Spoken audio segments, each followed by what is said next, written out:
Did you know archaeologists discovered jars of honey inside ancient Egyptian tombs that were more than 3,000 years old? And the honey was still perfectly edible. Not spoiled, not rotten.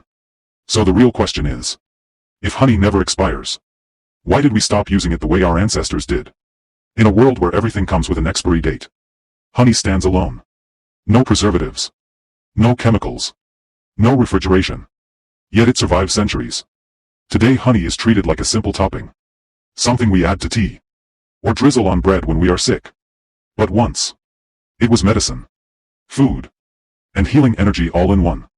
Honey never expires because it has very low moisture, which stops bacteria from growing. It is naturally acidic, which kills harmful microorganisms. And bees add an enzyme that slowly releases hydrogen peroxide, acting as a natural antibacterial shield. Nature itself designed honey to last for thousands of years. Ancient civilizations understood this. Egyptians used honey to heal wounds. Greeks used it for strength and longevity. Islamic medicine described honey as shifa, a cure.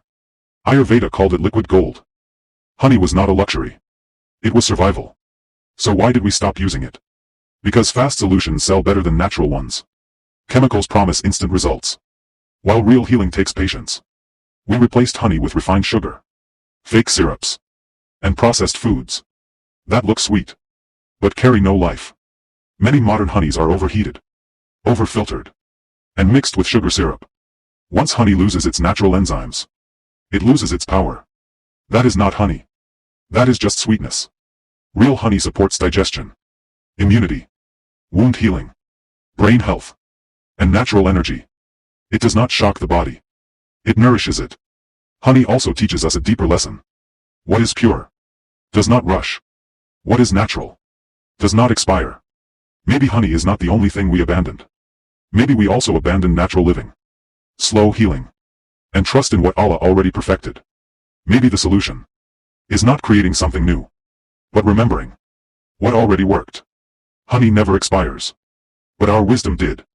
The question is, are we ready to bring it back?